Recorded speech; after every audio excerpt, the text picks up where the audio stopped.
Well, good morning, OBC Church family, and I want to start off by just telling you how incredibly excited we are to be relaunching our OBC services this upcoming Sunday. And I wanted to take just a couple of minutes and fill you in on some of the changes that we've made in order to keep with the Manitoba government guidelines. So consider this your what you need to know before you come to church on Sunday guidelines. Well, firstly, we want you to know that we're moving from having one service at 9:30 to now having two services. We're going to have a 9 a.m. as well as an 11 a.m. service.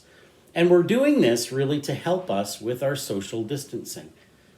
We're actually allowed to have up to a third of our sanctuary's capacity full. But we thought it would be easier for us to follow the current guidelines if we were to make this temporary shift to two services. So we're going to try it for a couple of weeks, and then we're going to reevaluate it.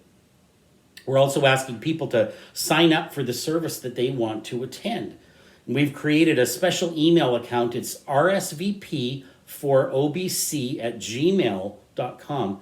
Let me say that again. It's rsvp, the number 4, obc@gmail.com.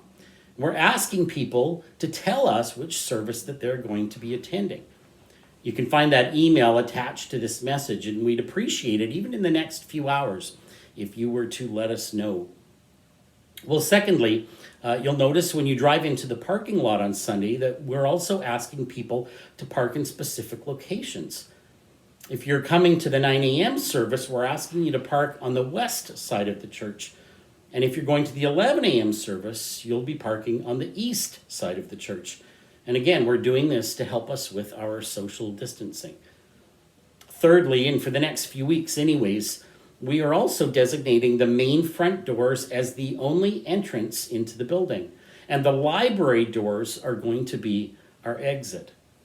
You'll also notice when you come to the church that we have some hand sanitizer spread throughout the entranceway in the foyer, and we would encourage you to use those. We're asking people also to refrain from handshaking and hugging, and that is a message that we've heard from a lot of different places, haven't we? Well, finally, we want you to know that there's going to be a few changes to our sanctuary as well. It will look a little bit different on Sunday when you arrive.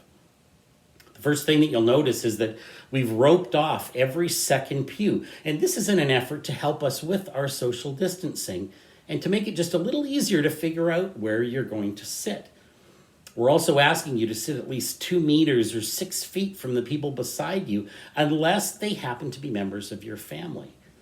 If you need help figuring out just how big 6 feet is, Daniel is 6'1", and he's volunteered to come and spread out on the pew beside you to help you figure out just what that distance is.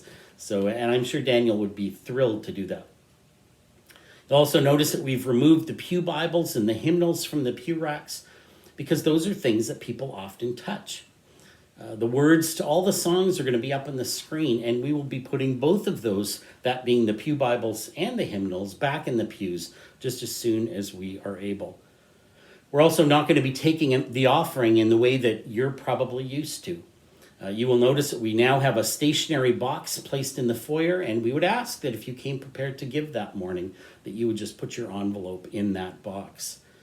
You'll also notice a big change with our children's moment. If you remember, the kids used to be invited to come forward and to sit in the front pew, and at least for the next little while, kids are going to be staying seated with their parents during the children's moment.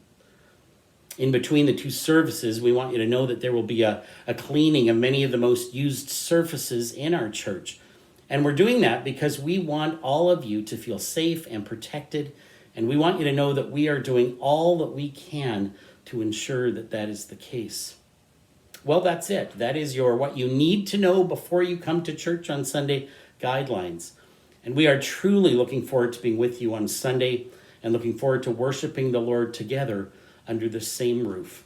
Lord bless.